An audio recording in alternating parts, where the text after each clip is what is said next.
Hi friends, weather live updates. వాతావరణ శాఖ హెచ్చరిక. తెలుగు రాష్ట్రాలలో ఈ జిల్లాలలో రానున్న 4 రోజుల పాటు ఉరుములు మెరుపులతో భారీ వర్షాలు కురనున్నాయి.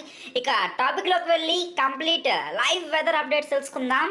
అంతకన్నా ముందు ఒకే ఒక చిన్న రిక్వెస్ట్ అండి, ఇంకా వీడియోని లైక్ చేయకపోతే వెంటనే ఒక్క లైక్ ఇచ్చి మీ సపోర్ట్ చూపించండి. ఫస్ట్ టైం విజిట్ అయితే కింద కనబడుతున్న సబ్స్క్రైబ్ బటన్ మీద క్లిక్ చేసి బెల్ ఐకాన్ని ఆల్ మీద ట్యాప్ చేసుకోండి. ఇక టాపిక్కి వెళ్ళిపోదాం. ఫ్రెండ్స్, బంగాళాఖాతంలో ఏర్పడిన ఉపరితల ఆవర్తనం ఇంకా కొనసాగుతుంది. ఇది 3.5 కిలోమీటర్ల ఎత్తులో ద్రోణిలాగా కొనసాగుతుంది. ఇది బలహీన పడింది. దీంతో రానున్న 3 రోజుల పాటు పొడి వాతావరణమే ఉంటుంది. కాకపోతే డిసెంబర్ 15, 16, 17, 18 ఈ 4 రోజుల పాటు మనకి భారీ వర్షాలు అయితే కురనున్నాయి. ఎక్కువగా దీని ప్రభావం కేరళ, తమిళనాడు పైన అయితే ఎఫెక్ట్ అయితే ఉండబోతుంది. అండ్ ఇక మనకి ముఖ్యంగా నెల్లూరు, చిత్తూరు, కడప, రాయలసీమ ఈ జిల్లాలలో భారీ వర్షాలు కురిసే అవకాశం అయితే ఉంది.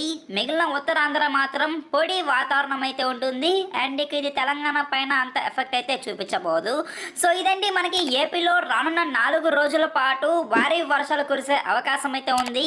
రైతులు, ప్రజలు అందరూ అప్రమత్తంగా అయితే ఉండాలని అధికారులు అయితే వెల్లడించారు. సో ఇంతేనండి ఈ వీడియోని ఇప్పుడే మీ ఫ్యామిలీ, ఫ్రెండ్స్, రిలేటివ్స్ అందరికీ షేర్ చేసి సపోర్ట్ చేయండి. వాళ్ళు జాగ్రత్తగా ఉంటారు. అండ్ వీడియోని వెంటనే ఒక్క లైక్ ఇచ్చి మీ సపోర్ట్ చూపించండి. అండ్ దీనిపైన ఏ చిన్న అప్డేట్స్ వచ్చినా నేను మీకు ఫస్ట్ చెప్తాను. ఇప్పుడే సబ్స్క్రైబ్ చేసి బెల్ ఐకాన్ని ఆల్ మీద ట్యాప్ చేసి పెట్టుకోండి, సరిపోతుంది. ఏమైనా డౌట్లు ఉంటే కమెంట్